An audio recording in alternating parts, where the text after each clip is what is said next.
Hey guys, welcome to the channel. My name is Sam, and I am back at the treehouse doing stuff. It's been about 2 years since it was built, and we've been using it. It's been fantastic, but there's one thing that's kind of bugged me, and it's bugged the kiddos. The floor is always cold.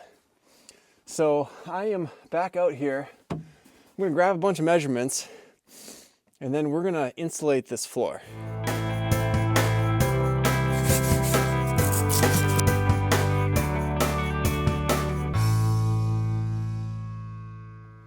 All right, now originally I came out here and I was just gonna measure this, and I thought I should probably just take a video because it is like 14 degrees Fahrenheit right now. It's really cold, and it would just hurt to write everything down on paper because my hands would get so cold. So I'm just gonna take the measurements, and because I have a camera, I'm gonna say what they are, and later I'm gonna go write this down on a piece of paper, and then I can take those and get everything prepped. So here we go.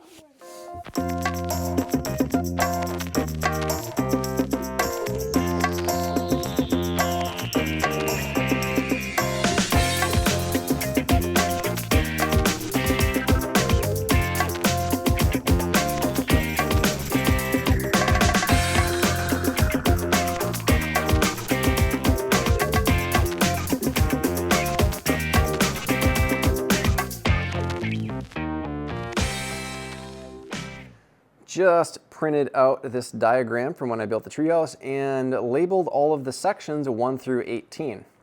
Went through and watched that video I just took. I had about 18 minutes of it, and I was able to get all of the numbers I need from that.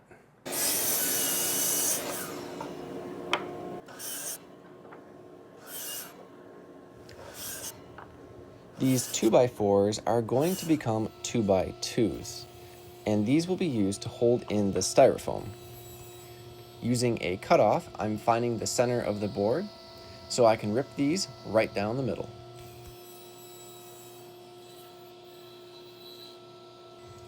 Don't worry, this is a saw stop and it will protect my fingers. However, a cartridge is pretty expensive, so I'm going to use this awesome push stick I made a few years ago and batch these out.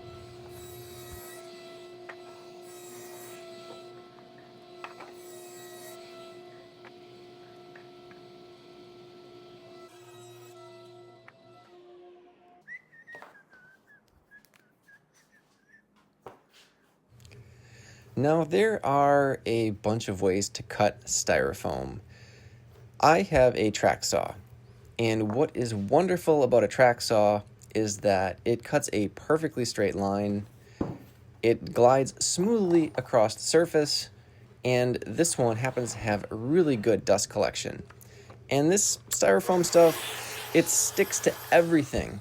It sucks up static electricity and then sticks to your clothes, your hair, whatever. So if I can collect it at the source, that's fantastic.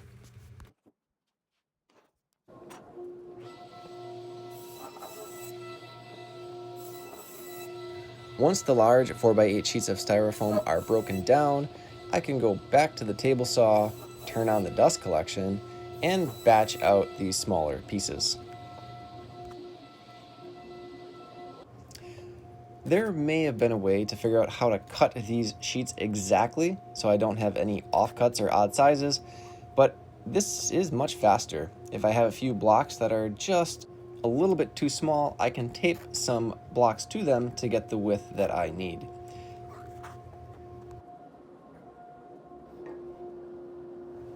A few sections are not perfect rectangles, so at the bandsaw, I'm going to remove a few pieces to accommodate the structure of the treehouse.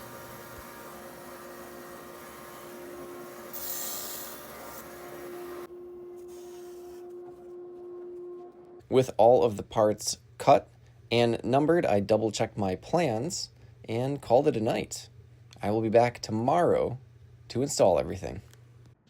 Oh, and believe it or not, this is all the styrofoam that remains.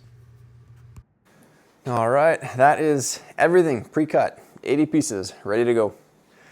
Just gonna grab a screw gun and some screws, and let's install this stuff.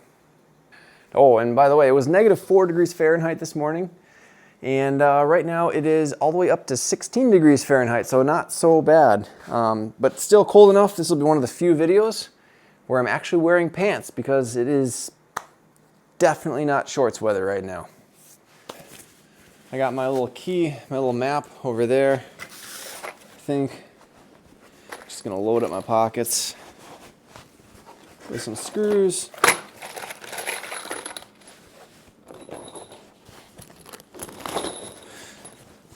The tree section first, and then we need the blocks. And that should be 1 through 6. Need 4 of these, 2 of these. Wait, no, don't need those.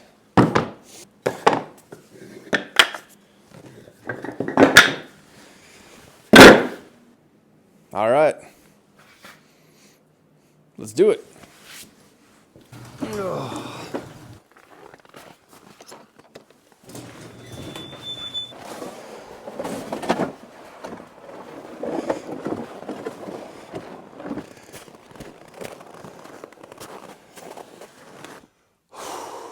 Yep.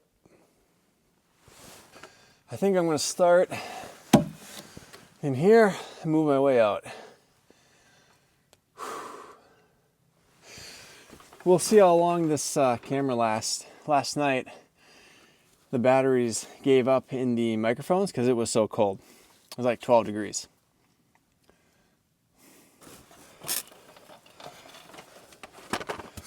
All right, let's find out if I can measure. Oh, that's a good sign.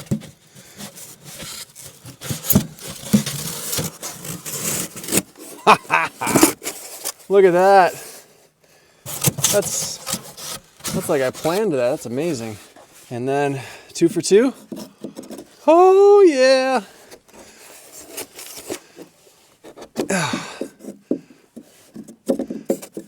Look at that. Dang. Now let's start over here.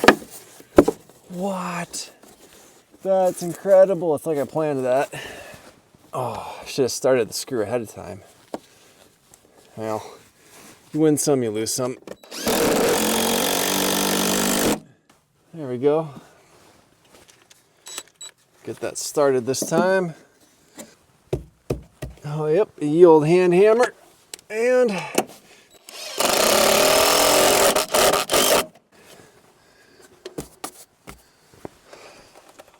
17 more to go. Yeah. That's pretty awesome. R20. I'm feeling pretty good right now. Long way to go. All right, let's switch over to time lapse. You'll notice that I'm installing a block of wood that I didn't show in pre-production. The blocking between the floor joists adds stability, and that is what I'm having to fit the styrofoam into.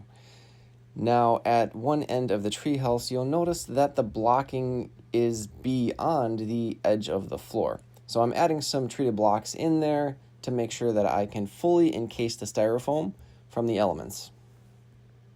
Now, unfortunately, the temperature was around 16 degrees Fahrenheit, and my camera didn't last the whole time, which is too bad because there were a few spots that I needed to cut the styrofoam to fit around, like the bracket for the net and also the electrical box for the treehouse. Just finished up. It is 6:30 at night, February 12th, 2025. I think it's down to like 14 degrees now. And let's take a look at what we got. I'll get the ladder light on here.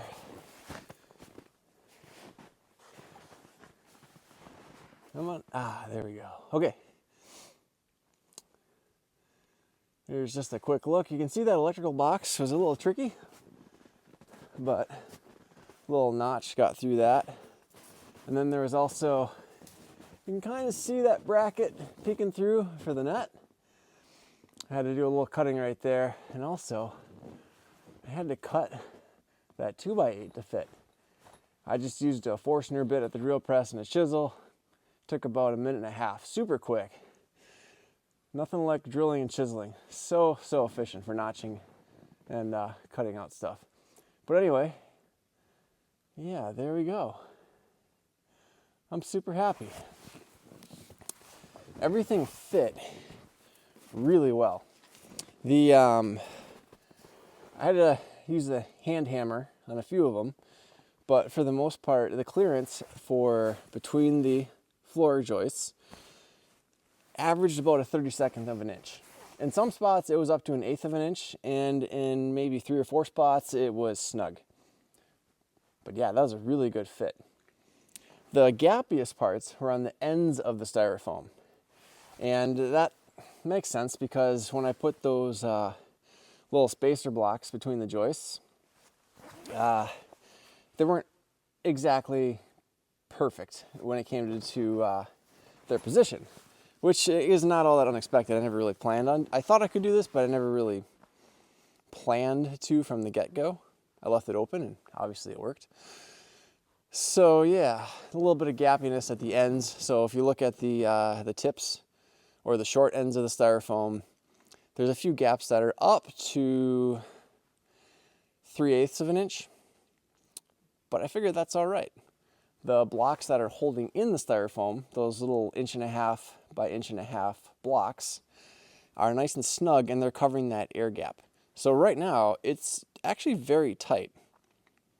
There is more to do yet. It is really cold, and I don't have the material at the shop right now. The material that I want to cover that up is tongue and groove, maybe soft maple, maybe popple.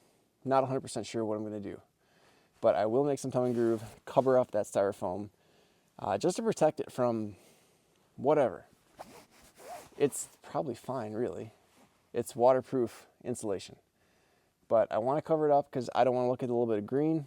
Granted, it's not as offensive as that pink stuff, but the XPS foam, polyurethane foam board that I used, again, is the same as the pink stuff, it's just green. It looks okay, but I want everything to look super perfect, like wood. So yeah, come back, do that. Maybe this winter, maybe in the spring. Probably not when it's 14 degrees out and dropping. Anyway, I am going to call it for now and run a little test to see how this thing heats up compared to before. And I'm going to check back in when it's a bit warmer out, probably. How's that for planning? I got 3 screws left. Not too bad. Good morning. It is a Carhartt kind of day. It's about 26, 28 degrees out right now. And I am at the cabin, just picking up a few final things to wrap up the treehouse floor insulation. So I'm gonna go get those next. All right, I've just made some decisions.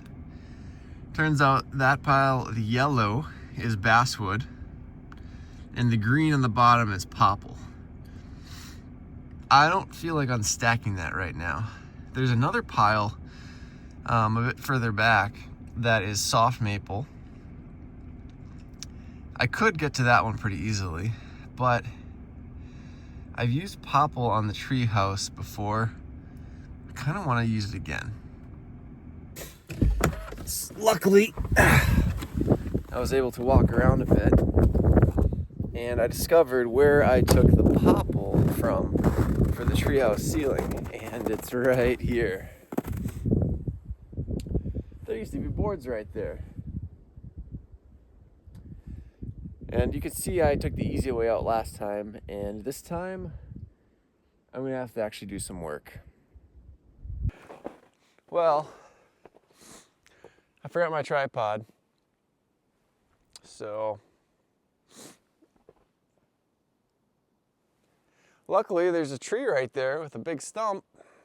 It's cold. It's definitely the 20s, and that wind chill sucks.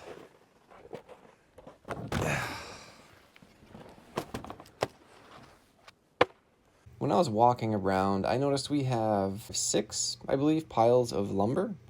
And this one of the popple, this might be the first pile we ever made. And I don't actually know how old it is. But, hey, it's here to be used. And it always feels good when something was meant for something to give it purpose. I don't ever feel bad about using wood. There's no point in saving it forever, after all. That should be enough. I need 7 12-inch spaces, so 1, 2, 3, 4, 5, 6, 7. Extra. Not exactly worried about this sliding out the back. It's a pretty grippy bed liner. It's all together as a single bundle, but yeah, might as well strap it in. That was fun. I will head back home and I will see you back in the shop. Hey guys, it's been a little while. Things are greening up. It's looking really nice around here. And I kind of got a request, oh, there she is, from the chicken boss. She said that she needs me to do woodworking. Actually, she said she needs wood shavings, but I interpret that to mean that she needs me to go in the wood shop and make stuff. I think she's watching me. Well, I made about 55 gallons of shavings and a few extra as well. The extra stuff I'm going to package in these pails, put the lid on, compress it, and we will save that for wood duck houses. Other than that, sure would be nice to have a bigger barrel, but at least I can tell when it's full. I got a little window you can see kind of riveted in there. Pretty handy. All right, other than that, let's look at the wood real quick. And you can see a lot of this popple has some staining on it, which is either good or bad, depending on what you're looking for. The rough side all looks pretty uniform at least, and that hides a lot of the defects. Now defects, let's talk defects. If we look closely, you can see there are some worm tracks on here. And I know exactly what those guys are. Those are powder post beetles. Now, typically they prefer maple because of the higher sugar content. But if they are hungry enough and there's not enough dead maple, they will go for popple. And it's just kind of the way it is. These boards have been outside for quite a while. I don't even know, 10 years, maybe more. And if you dig through the stack, again, this is not their first choice. So they're not all riddled with worm tracks, but about half of them have it. If I were to make something out of these, like drawer bottoms or that, I would have enough, half of this would be fine. I could cut enough pieces out of here.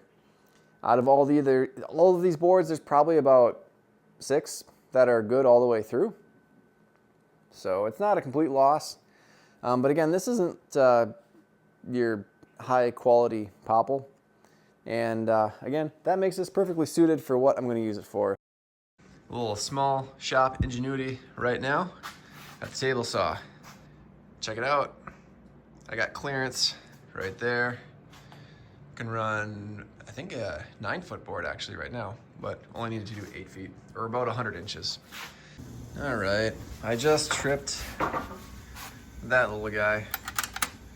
I'm starting to think I've tripped it too much, and now it just trips at the, well, it takes nothing to trip it. But anyway, I have switched out the blades. I've optimized best I can there. I'm using a Forest Woodworker 2, and it is sharp, and it's my best cutting saw blade. It's working great. But question for you guys, on the saw stop, so right now it's wired for 115 volt, but I can, it looks like, wire it for 230.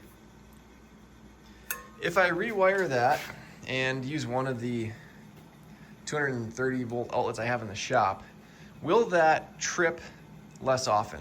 Or in other words, will the motor appear to have more power? And to be fair, it cuts with a lot of power through the first like 2-3 feet of a board, but then it seems like something heats up and then it trips. So I just can't sustain that cut. It's happened about 4 times right now. It's probably gonna happen another 2 or 3 times before I'm done. It's happening roughly every 4th board. But yeah, if you guys have the answer, throw it down in the comments. Appreciate it. All set now to do the layup and run it through the router. Let me show you what I got. And you can see I have it all laid up. 1, 2, 3, 4, 5, 6, 7. And that is actually, I only need 6. Well, okay then. We're gonna get rid of the top layer. But now, at the router table, and you can see this is pretty wild. This is the super planar router combo now. But I have it all set up. We're gonna run, this is a test piece. We're gonna do the tongue portion first. And on this table, I got these JESSM guides. These work fantastic. That way, that makes my life way easier. And then also, you might not be able to tell, but this sacrificial fence is popped out about 1/16 of an inch. And that will give me a real nice, clean tongue on these, because I will be effectively joining this surface as well as cutting the profile.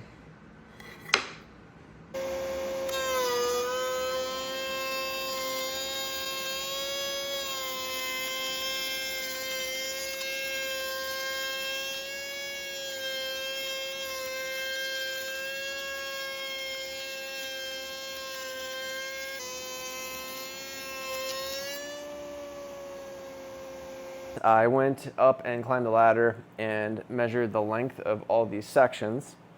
And then on this side, I have the width of all of these gaps. First 2 are cut.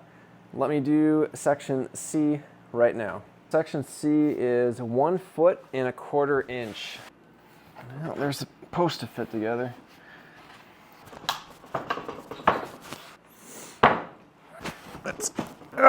Gotcha. Okay. We need 1.25 inches.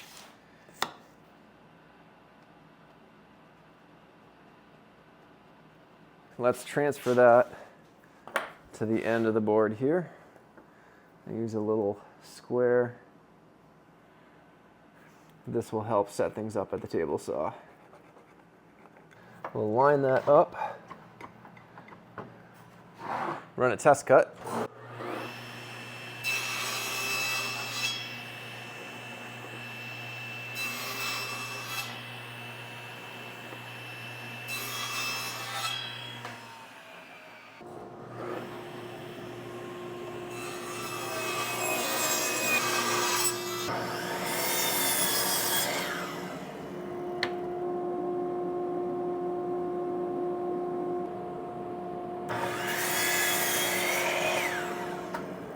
To help reduce measuring error, the other 2 boards for this section, I'm gonna flush up and clamp, and then simply grab the pencil and make a mark. And go ahead and cut this one.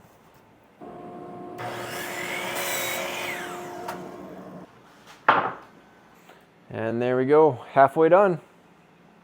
I'm going to go ahead and do 3 more, and let me show you what I'm going to do on the last one. That's a little bit different.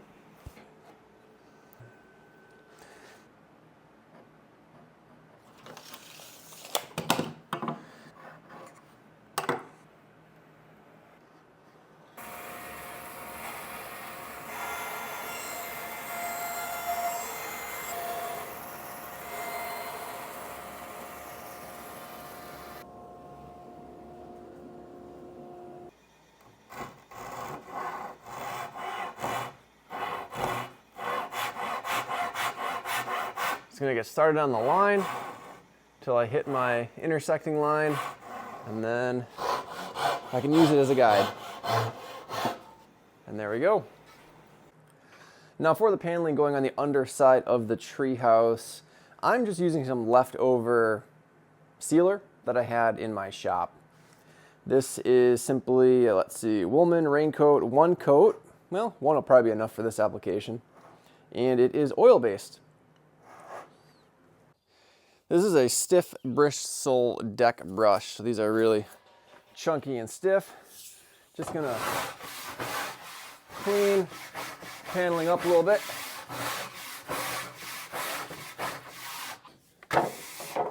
Okay, that should remove any last little bits of dirt.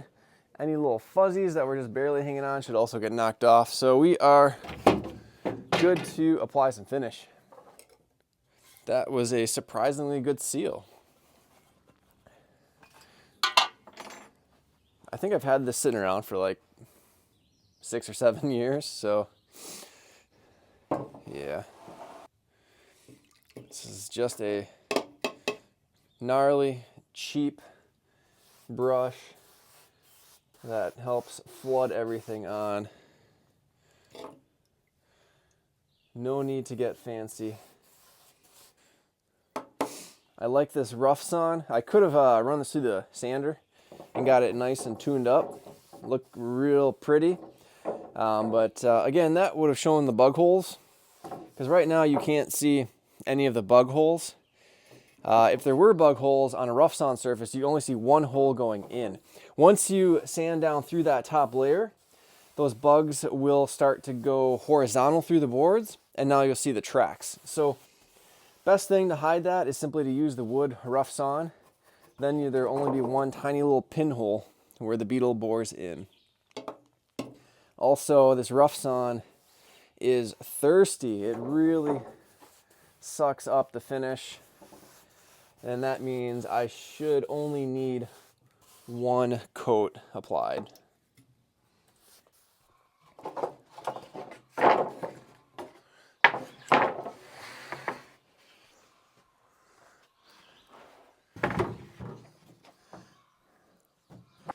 It's been about 24 hours. These are still a bit juicy. And I knew that, the oil base and being cold out, it's gonna take at least 2 days to dry. But I think just put it up anyway. Might get a little oily, but that's all right.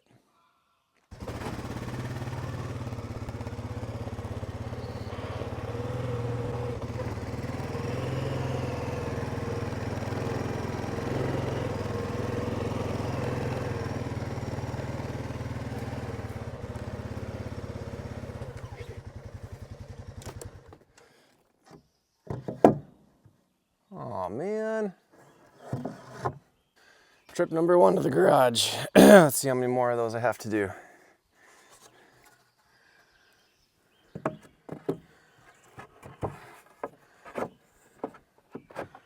Okay.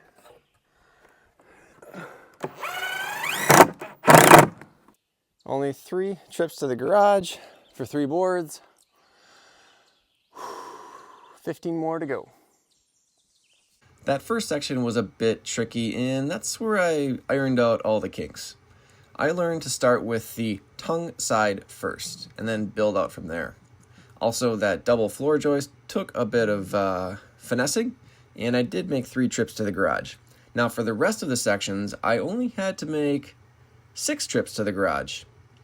Turns out that each one of those sections was cut about an 1/8 inch oversized when all the panels were clicked together.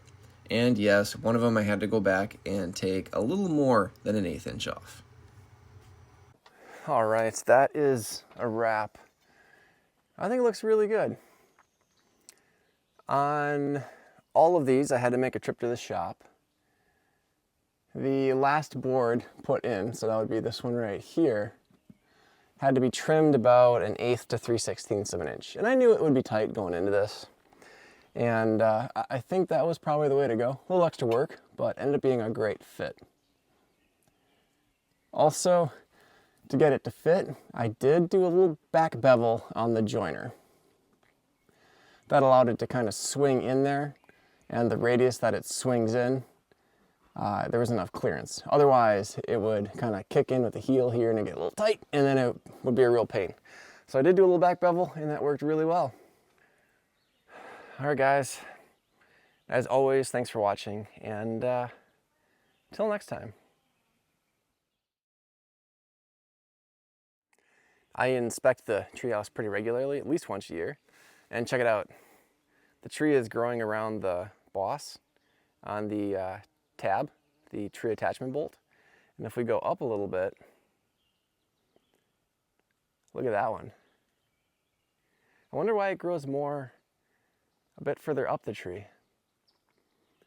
Either way, it looks like next year I will have to do a little bit of work here. You can see there's quite a bit of tab left, and I deliberately did that. And they are both lined up on either side in the same orientation. I will come up with some sort of system over winter, probably. Use a bottle jack to attach to that tab, and I will actually winch the entire structure about 1 inch out on the tab. There's a bird nest right there. All right, so look for that in the future. You're doing great. Hi. Hi.